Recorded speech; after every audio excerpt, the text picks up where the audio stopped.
এখন একটি কবিতা শুনবো, স্বরচিত কবিতা পাঠ করবেন নিশাত জেসমিন আপা। আমি অনুরোধ করব জেসমিন আপা, উনি কবিতা লিখেন এবং নজরুলের গানের উপরেও উনি গবেষণা ধর্মী একটা বইও আছে আপনার, রাজকুমার লেখা একটা আমরা কবিতা শুনবো।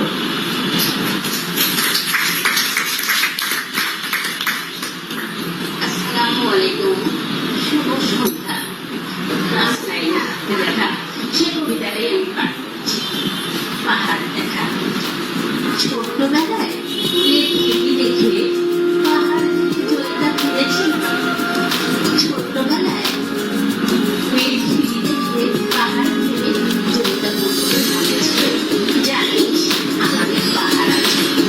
ওরা মিশে মিশে বলেছিল মেয়েটাকে আমাদের স্কুলে পাহাড় দেখতে, আমরাও পেন্সিলের মতো।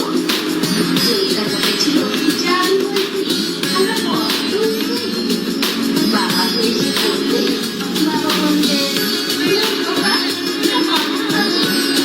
ওটা কেন বাবা পাহাড়টা তুমি বাবাটাকে শিখিয়ে পাহাড়টা বাবা আমি তোমাকে বলেছি পাহাড়ে চড়াবো। বাবা বলবে অবশ্যই আগামী গ্রীষ্মের ছুটিতে আমরা সবাই মিলে যাবো পাহাড় দেখতে। আনন্দ আর ধরে না, খুশিতে কেঁদেই ফেলে সে পাহাড় দেখতে যাবে। কিন্তু বাবা আমি তোকে বলেছি পাহাড়ে চড়াবো। বাবা বলতে অবশ্যই আগামী গ্রীষ্মের ছুটিতে আমরা সবাই মিলে যাবো পাহাড় দেখতে। আনন্দ আর ধরে না, খুশিতে কেঁদেই ফেলে পাহাড় দেখতে যাবে সে। জয়িতা আর কখন যাও আমি বাবাই চলে গেলে আমার সাথে পালাতে জয়িতা থাকে। বাবা বেঁচে থাকলে পাহাড় সমুদ্র নদী সব কিছু বদল করে। জয়িতা এখন পাহাড় দেখতে হবে।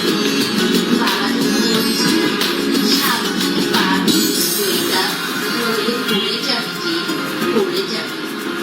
মা ডাকছে বেলা হয়ে গেছে জয়িতা, তার মধ্যে